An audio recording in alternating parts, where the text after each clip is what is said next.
आज हमारा बहुत ही इम्पोर्टेंट क्लास है। यदि आप आज की क्लास को देख लेते हैं तो समझिए कि अब आपके यदि दर्पण से सवाल आता है तो नहीं बचे, गारंटी मानिए, इतना बता रहा हूं। आज का क्लास काफी ज्यादा इम्पोर्टेंट है, काफी ज्यादा। इस क्लास को देखने के बाद आपके दर्पण से जो सवाल बनते हैं स्पेशल आपके बोर्ड एग्जाम के लिए, वह इसी वीडियो में क्लियर हो जाएगा। तो आप लोग बढ़िया से इत्मीनान से बैठ के कॉपी कलम निकाल के अब बस जो जो हम नोट करवाएंगे नोट करते रहिएगा। एगो आएगा प्रैक्टिस क्लास जबरदस्त, पूरा उसी में काम तमाम होगा, ठीक है ना। तो जैसा होगा प्रैक्टिस क्लास के बारे में आप लोगों को बता दिया जाएगा। देखिए हम लोग पढ़ रहे हैं ऑप्टिक्स, मतलब प्रकाशिकी। प्रकाशिकी में वो होता है रे ऑप्टिक्स, इसको पढ़ रहे हैं और हमारा 5वां क्लास आज का है, ठीक, क्लियर। देखिए सबसे पहले आप लोगों को पढ़ाते हैं आवर्धन। तो कहिएगा सर आवर्धन तो पढ़ा दिए ना, एक बार और ही पढ़ा देते हैं, क्या दिक्कत है, ठीक है ना, कोई दिक्कत नहीं होगा। एक बार और ही पढ़ा देते हैं, हर्जा तो नहीं करेगा। तो आप लोग देखिए रेखीय आवर्धन लिख लीजिएगा। कभी कभी क्या करता है ना कि रेखीय आवर्धन देके आप लोगों से पूछ लेता है। तो आप लोग यहाँ बाबू लिखिएगा रेखीय आवर्धन।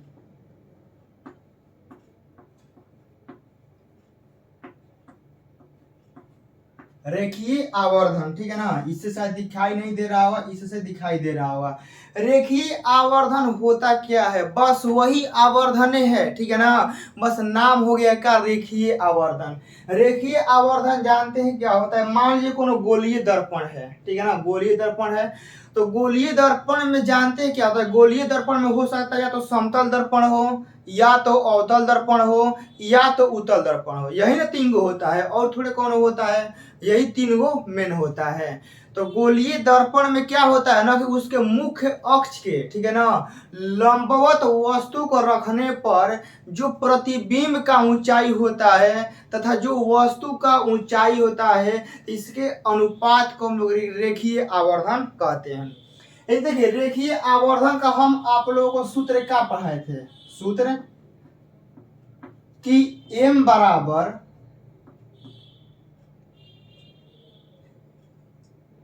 एच आई अबाटा में एच ओ। तो कहेगा जी सर आप यही पढ़ाए थे कि m बराबर एच आई बटा में एच ओ।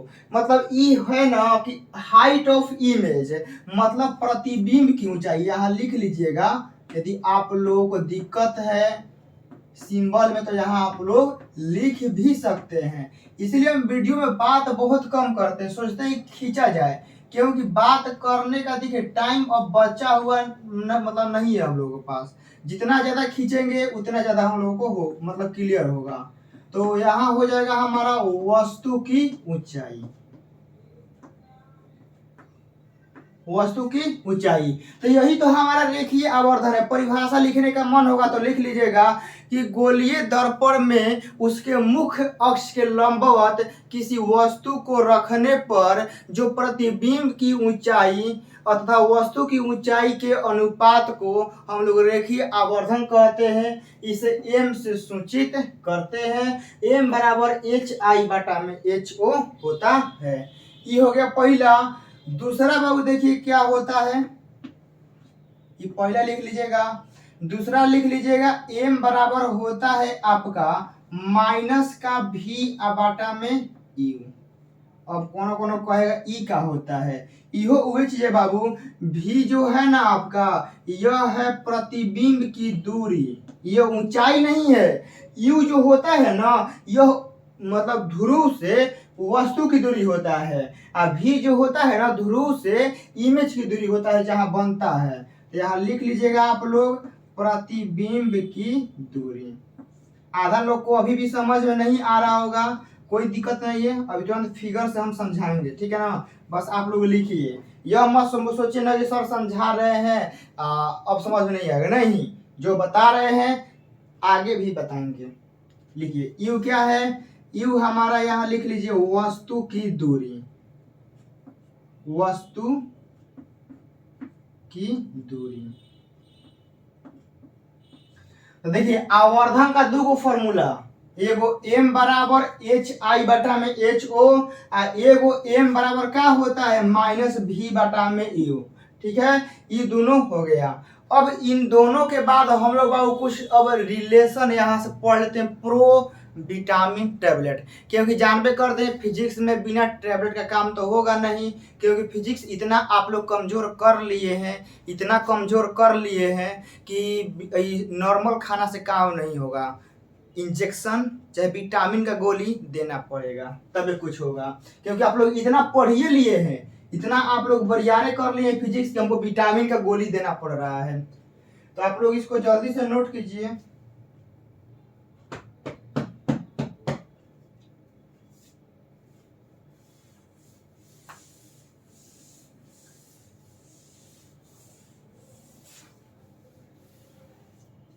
ये हो गया।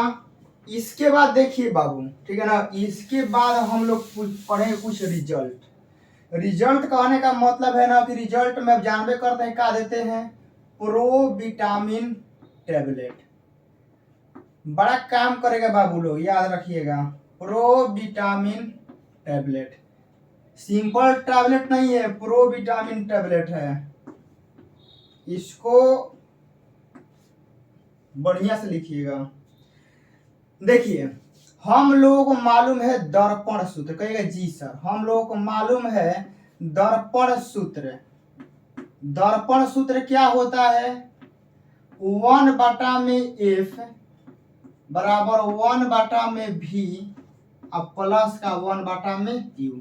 कहिएगा जी सर, 1/f बराबर इतना। दोनों में आगे पीछे कोनो लिख सकते हैं, ठीक है ना। कोनो रट्टा मारा होगा कि 1/u प्लस 1/v, कोनो आगे पीछे लिखिएगा, नो मैटर। इसके बाद देखिए जो आपका m बराबर सूत्र होता है, क्या होता है, माइनस का v बटा में q होता है ना। कहिएगा जी सर, अभी लिखवाए हैं कि m बराबर क्या होता है माइनस v बटा में u। अब देखिए आपको क्या करना है ना कि ये दर्पण सूत्र से v का मान निकाल लेना है। का v का, जो v का मान निकलेगा वही v का मान यहाँ रख दीजिएगा, ठीक है ना, वही v का मान रख दीजिएगा। आपको हम यहाँ दिखाते हैं v का मान कितना होगा। देखिए 1 में v करेंगे तो क्या होगा, 1 में f अब माइनस का 1 में u होगा ना, क्योंकि u वाला इधर आएगा तो माइनस हो गया, 1/v ज्यों का त्यों, तो 1 में v हो गया। यहाँ लघुत्तम ले लीजिए f इंटू यू, f से f कटेगा तो यहाँ क्या हो गया u हो गया, और u से u कटेगा तो f गुना होगा, तो u माइनस का हो गया f हो गया। तो अभी 1/v का मान है, इसको पलट दे देंगे तो v नहीं निकल जाएगा, तो v बराबर क्या हो गया f into you, f into you बटा में u माइनस का f हो गया ना, v का मान हो गया। बस ये v का मान ला के बस यहाँ रख देना है, तो क्या हो जाएगा बाबू, रुकिए ज्यादा उग नहीं रहा है बढ़िया से। देखिए क्या हो जाएगा, तो m बराबर माइनस v के जगह पे e रख दीजिए, तो f इंटू यू बाटा में u माइनस का f, फिर यहाँ बाटा में क्या है u है, तो u से u हमारा कट गया, तो ऊपर क्या बचा माइनस का f बाटा में u माइनस का f हो गया ना। तो नीचवा से माइनस कॉमन लीजिए, ठीक है, नीचवा से माइनस कॉमन लीजिएगा बाबू, तो हमारा क्या हो जाएगा f माइनस का u हो जाएगा, माइनस माइनस खत्म। तो हमारा m का फॉर्मूला का आ गया f बाटा में f माइनस का u हो गया ना। m बराबर f बाटा में m बराबर f बाटा में f माइनस u। ये पहले इतना लिखिए, ठीक है ना। इसके बाद हम यहाँ कुछ चीज नोट करवाएंगे आप लोगों को, जल्दी से नोट कर लीजिए, यहाँ लिख लीजिएगा, ठीक है ना। ये प्रूफ करने के बाद यहाँ नोट में लिखना है, जिस तरह हम लिखवा रहे हैं उसी तरह आप लोगों को लिखना है। नोट में लिखना है कि आवर्धन का सूत्र, आवर्धन का सूत्र एफ तथा यू के पद में, ठीक है ना। देख रहे हैं ना, यू तथा एफ के पद में आ गया ना। आवर्धन का सूत्र क्या होता है, एम बराबर एफ बाटा में एफ माइनस का यू। बस ई वाला याद रखिए, काफी ज्यादा इंपॉर्टेंट है, ठीक है ना। ई वाला फॉर्मूला आप लोगों को याद रखना है। क्लियर। अब इसके बाद क्या करना है ना, कि यहाँ से यू का मान निकलना है, अब रखना है। तो किस में हो जाएगा, भी तथा एफ के पद में हो जाएगा। पहले ई वाला छापिए, ठीक है ना, जल्दी से।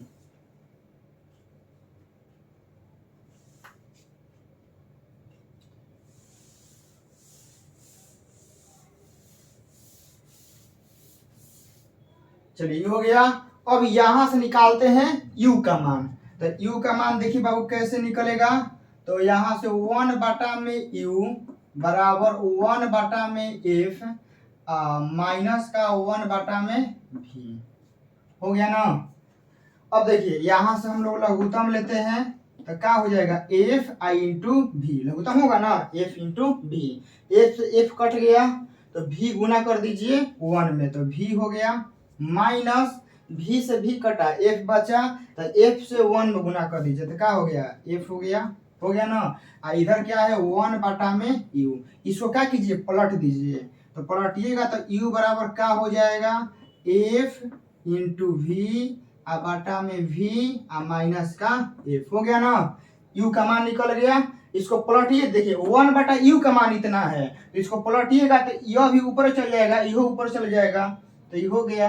अब यहां से क्या कीजिए ना, कि इस u का मान ला के यहाँ रख दीजिए, तो क्या होगा बाबू, m बराबर माइनस v बाटा में ई रख दीजिए, f इंटू v बाटा में v माइनस का f हो गया ना।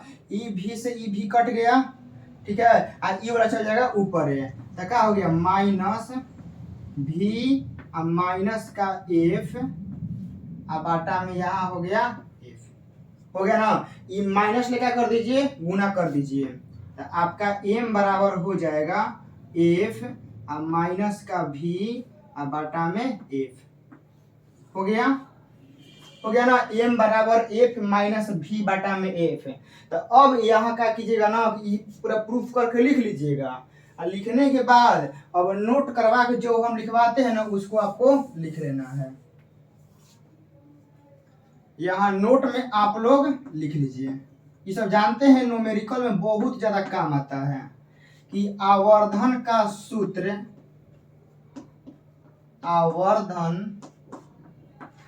सूत्र, किसमें आया है, v और f में। यहाँ लिख लीजिए v तथा f के पद में क्या होता है बाबू लोग, m बराबर f माइनस v बाटा में f माइनस v बाटा में f। क्लियर। कुछ नहीं है बाबू, देखिए सिंपल सा कहिएगा कि सर समझ में नहीं। देखिए आप लोगों को कैलकुलेशन आना चाहिए। कैलकुलेशन कोनो ज्यादा हार्ड नहीं है, हम ज्यादा हार्ड किए हैं, कुछ हार्ड नहीं किए हैं, बस यहाँ से एक बार u का मान निकाले हैं, इसमें रखे हैं। आप लोगों का कैलकुलेशन आता है, गुना भागा करने आता है, तो खुद से निकाल कर रख सकते हैं।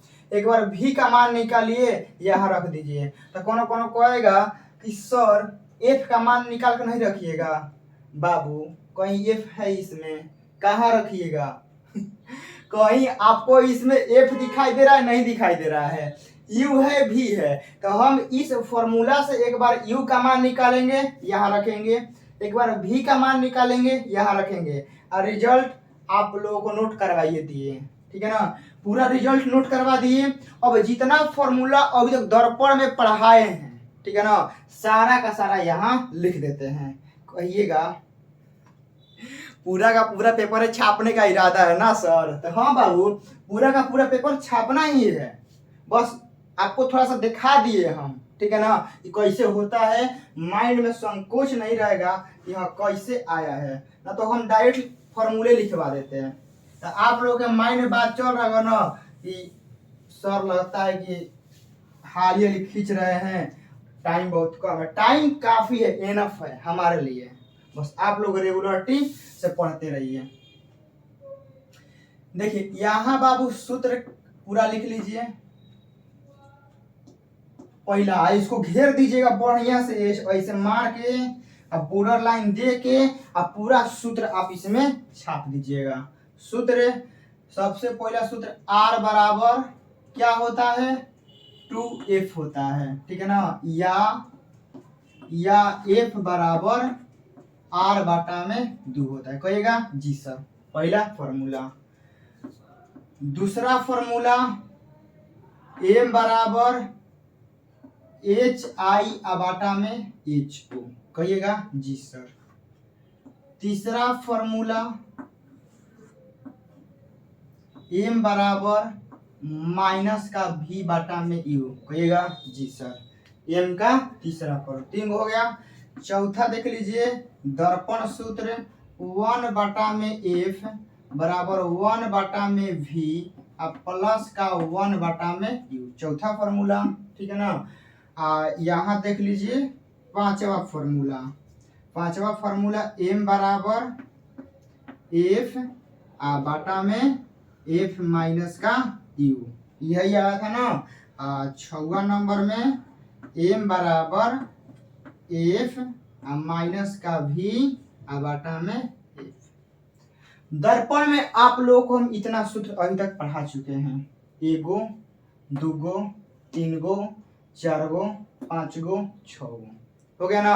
और एक बात समतल दर्पण का, ठीक है ना, वक्रता त्रिज्या और फोकस अनंत होता है, याद रखिएगा, और पावर क्या होता है 0, ये मत भूलिएगा, ठीक है ना, ये मत भूलिएगा। समतल दर्पण में वक्रता त्रिज्या और फोकस दोनों अनंत होता है, लेकिन पावर क्या होता है 0 होता है। रुकिए पावर का तो छूट ही गया, 6 हो गया ना, 7वां P बराबर माइनस का 1 बटा में F, ये हो गया पूरा पावर का।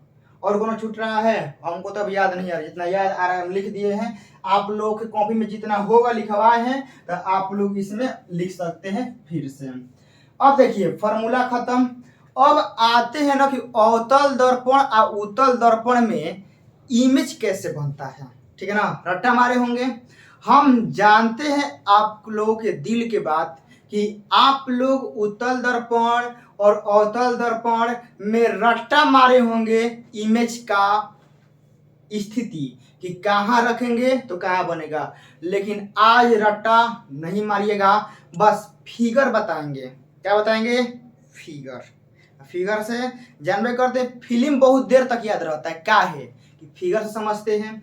उसी प्रकार फिजिक्स को हम आप लोगों को फिगर से समझाएंगे, काफी दिन तक याद रहे, और ज्यादा दिन तक याद ना रहे तो कम से कम एग्जाम तक याद रहे, ठीक है ना। आप लोग जल्दी से नोट कीजिए। जब हम हैं साथ तो क्या है गम, बड़ी बड़ी परिस्थितियां भी हार जाएंगी यदि आप लोग रहेंगे मेरे साथ।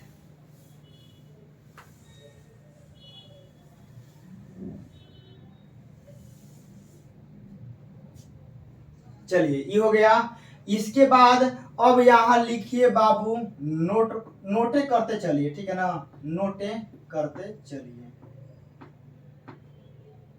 सबसे पहले समतल दर्पण से स्टार्ट करते हैं, ठीक है ना, समतल दर्पण से।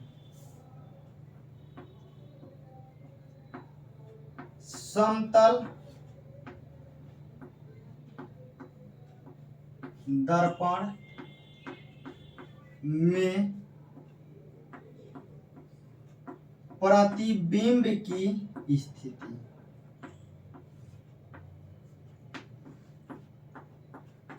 समतल दर्पण में प्रतिबिंब की स्थिति क्या होता है समझिए ध्यान से।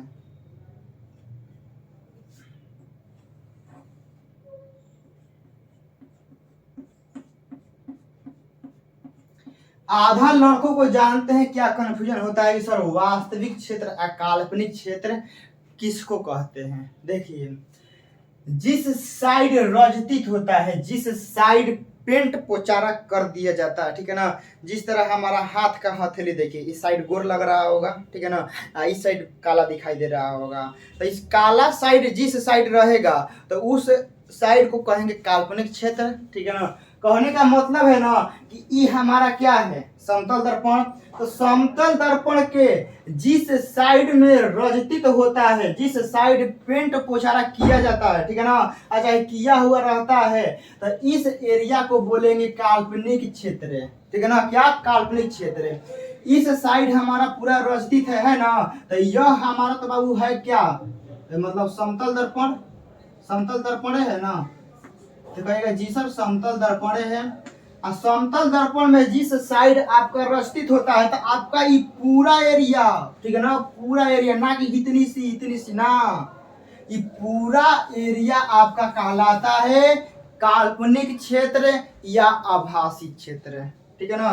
तो यहाँ हम लिख दे रहे हैं काल्पनिक क्षेत्र या आभासी क्षेत्र, काल्पनिक क्षेत्र या आभासी क्षेत्र।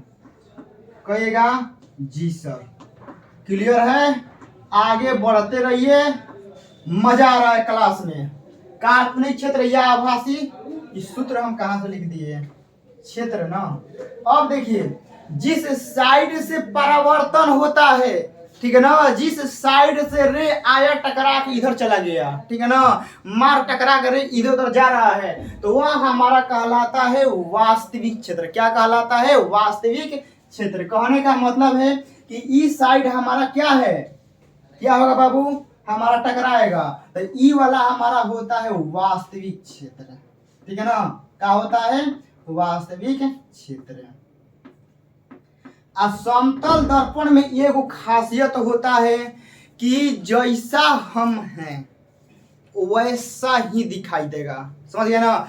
जैसा मतलब जितना मेरा हाइट है उतना ही दिखाई देगा, बड़ा छोटा नहीं दिखाई देता है। दर्पण से जितना हम दूर रहेंगे, मान लीजिए आप मोबाइल वहां रखे हैं और कुछ दूरी पर हम यहाँ वीडियो बना रहे हैं, तो मोबाइल से जितना हम दूर अभी बना रहे हैं, तो जो मेरा इमेज होगा वह भी मोबाइल से उतना ही दूर बनेगा। कहने का मतलब समझ गए ना कि आप दर्पण से जितना दूर रखिएगा वस्तु को, तो इसका प्रतिबिंब भी दर्पण से उतने दूर बनेगा।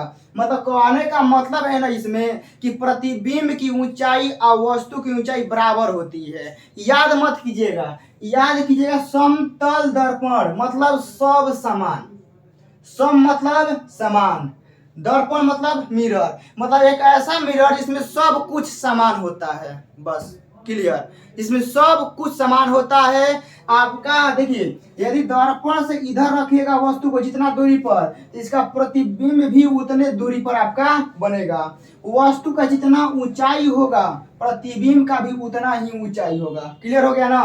तो कहने का मतलब है कि यहाँ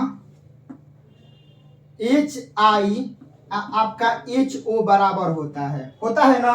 समतल दर्पण में HI या HO बराबर होता है। और सुनिए, ये अभी नहीं लिखवाते हैं, समतल दर्पण में आपका हमेशा ऑलवेज वास्तविक वस्तु का आभासी प्रतिबिंब बनता है या काल्पनिक प्रतिबिंब बनता है। नोट चालू कीजिए, ठीक है ना, नोट चालू कीजिए, यहां लिख लीजिए कि समतल दर्पण में हमेशा ऑलवेज वास्तविक वस्तु का काल्पनिक प्रतिबिंब बनता है। लिख लीजिए, हम लिखेंगे नहीं, बोल दे रहे हैं। समतल दर्पण में हमेशा वास्तविक वस्तु का काल्पनिक या आभासी प्रतिबिंब बनता है। काल्पनिक या आभासी एक ही होता है, ठीक है ना, ज्यादा कंफ्यूज मत होइएगा। काल्पनिक या आभासी क्या होता है, एक के होता है। ये क्लियर हो गया, एक नंबर तो क्लियर हो गया ना। 2 नंबर में लिखिएगा कि आभासी या काल्पनिक प्रतिबिंब सदैव सीधा होता है। लिखिएगा 2 नंबर में कि आभासी या काल्पनिक प्रतिबिंब सदैव सीधा होता है। आभासी या काल्पनिक प्रतिबिंब सदैव क्या होता है, सीधा होता है। लिख लीजिएगा। 3 नंबर में लिखिएगा बाबू कि वास्तविक प्रतिबिंब हमेशा उल्टा होता है, हमेशा लिख लीजिएगा आप लोग कि वास्तविक प्रतिबिंब हमेशा उल्टा होता है। वास्तविक प्रतिबिंब आपका क्या होता है, हमेशा उल्टा होता है, हमेशा उल्टा होता है। दर्पण में या लेंस में भी काम करता है, तो लेंस में कहीं कहीं चेंज हो जाता है, ठीक है ना, लेकिन दर्पण में हमेशा बनेगा, याद रखिएगा। आभासी क्या होगा या काल्पनिक, हमेशा सीधा होगा, हमेशा ऑलवेज सीधा होगा। आपका वास्तविक प्रतिबिंब क्या होगा, हमेशा उल्टा होगा। ये क्लियर है। अब आगे चलते हैं इसी में बाबू।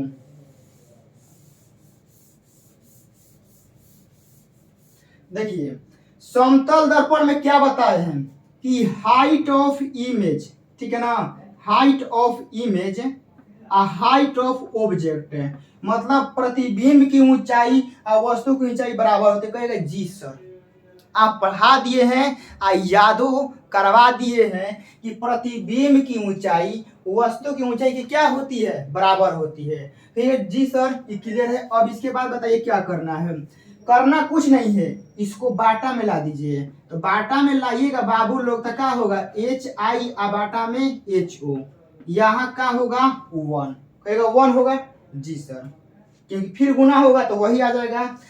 ई माना किसके बराबर होता है बाबू, यहाँ एम बराबर क्या होता है HI बाटा में HO होता है। तो ई HI बाटा में HO का जो माना आप लोग एम देख रहे हैं, यह एम यहाँ रख दीजिए, तो एम का मान क्या आ गया 1। ओ माय गॉड, क्या रिजल्ट आया है कि समतल दर्पण में जो आवर्धन का मान होता है वो हमेशा एक होता है, ऑलवेज, किसी भी स्थिति में आपका आवर्धन का मान एक होता है समतल दर्पण में।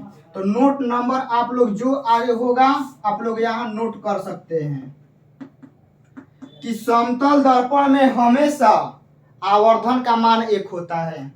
आप लोग ई लिख लीजिए, एग्जाम में हो सकता है आपकी बार आ जाए। समतल दर्पण में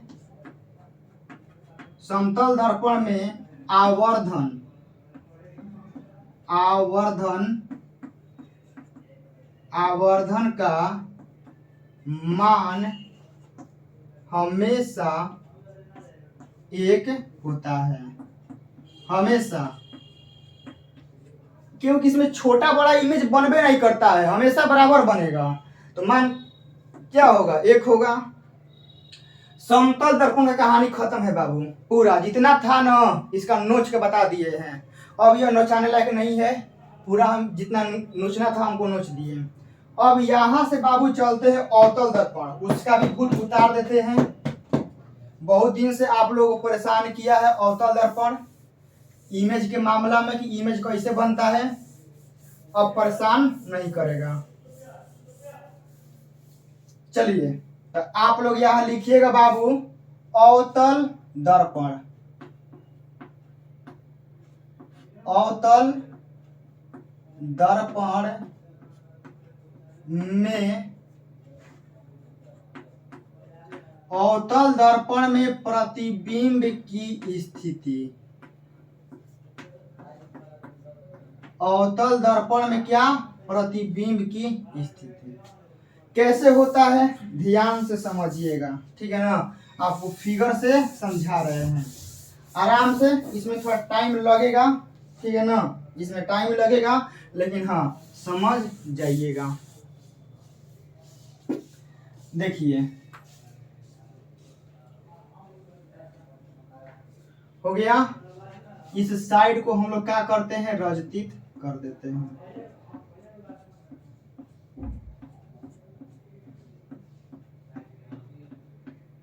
हो गया, यही हमारा क्या है अवतल दर्पण। तो बताइए हमारा इस साइड क्या है, रस्तित है, तो ई वाला जितना एरिया है, ई वाला जितना एरिया है हमारा क्या कहलाएगा, कहेगा सर आभासी क्षेत्र या काल्पनिक क्षेत्र कहलाएगा, क्योंकि इस साइड रजतित है। तो रजतित साइड वाले एरिया जो होते हैं उनको हम लोग कहते हैं आभासी क्षेत्र या काल्पनिक क्षेत्र। यह हमारा है बाबू अवतल दर्पण, तो हम यहाँ लिख देते हैं अवतल दर्पण। अब अवतल दर्पण में देखिए फोकस वक्रता के पहचानने में दिक्कत नहीं होगा, बता चुके हैं कि ये गोला का शेप ऐसे बन रहा है, इसका मतलब कहीं ना कहीं यह गोला ऐसे फिलअप होगा इधर, तो सेंटर भी कहाँ होगा, इधर है, फोकस भी कहाँ होगा, इधर है, अब पोल तो बीच में होकबे करता है। तो आप इसको क्या करिए, पूरा मिला दीजिए।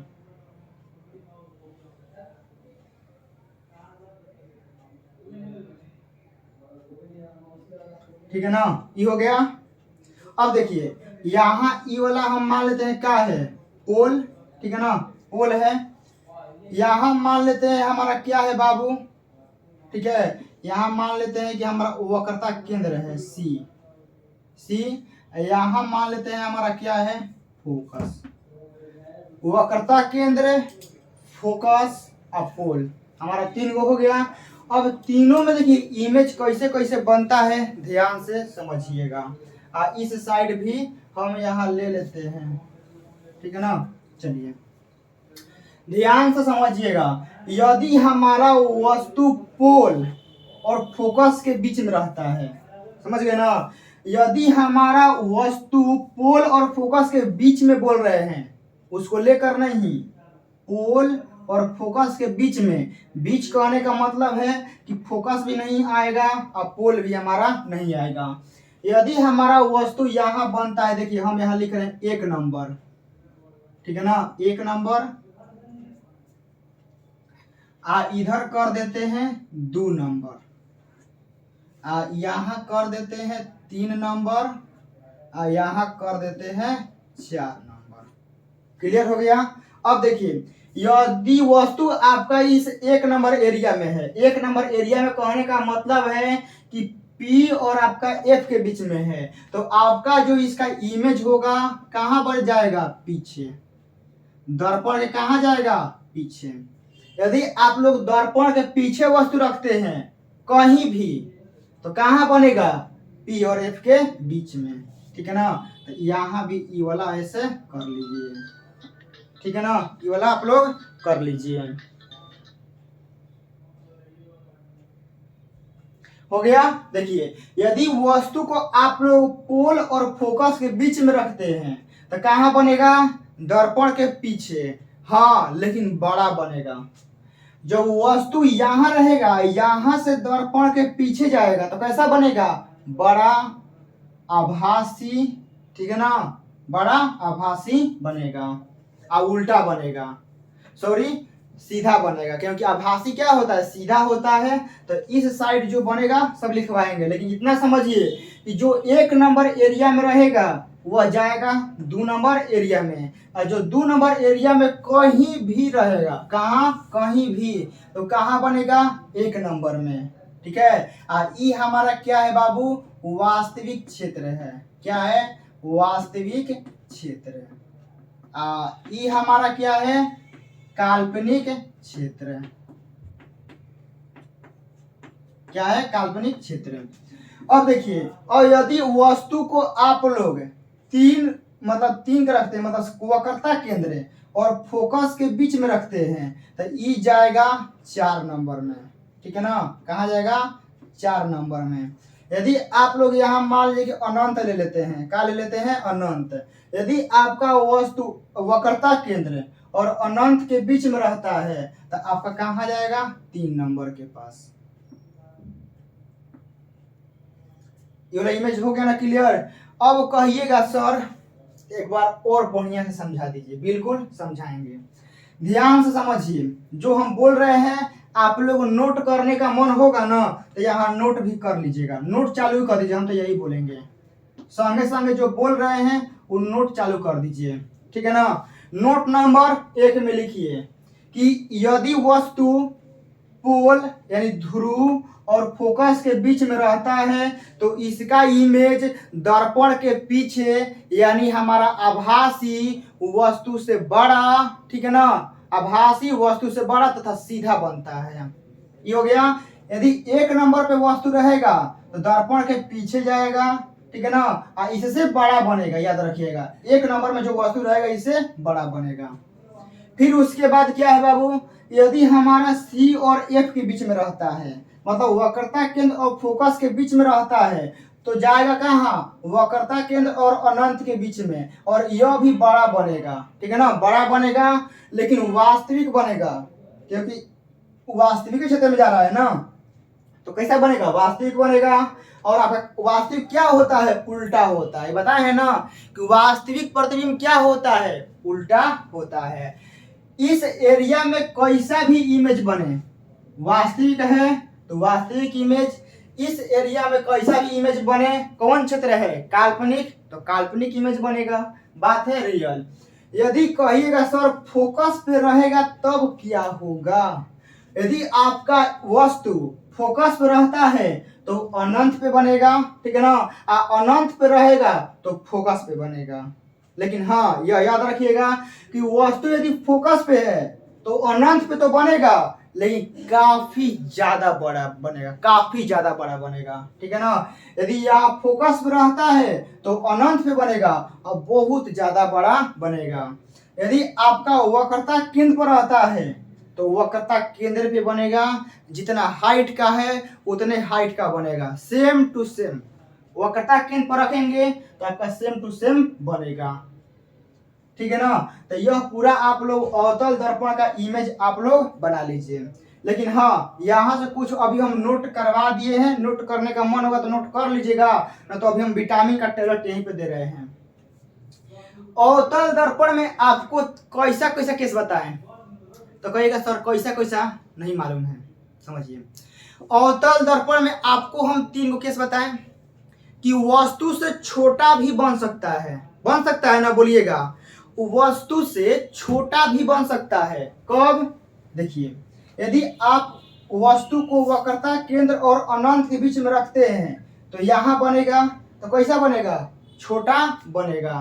तो आप बताइए कि इसमें जो हाइट ऑफ इमेज है हाइट ऑफ ऑब्जेक्ट से कम भी हो सकता है, कहिएगा जी सर।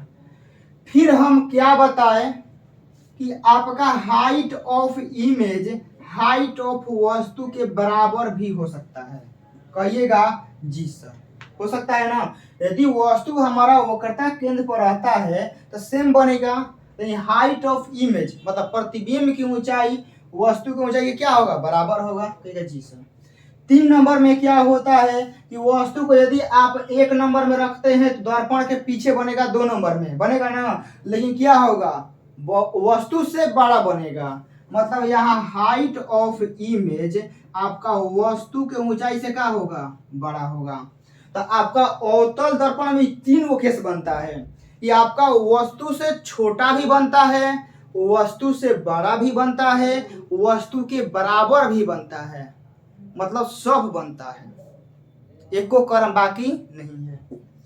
इसको बाटा में ला दीजिए तो एच आई बाटा में क्या हो गया, एच ओ हो गया ना।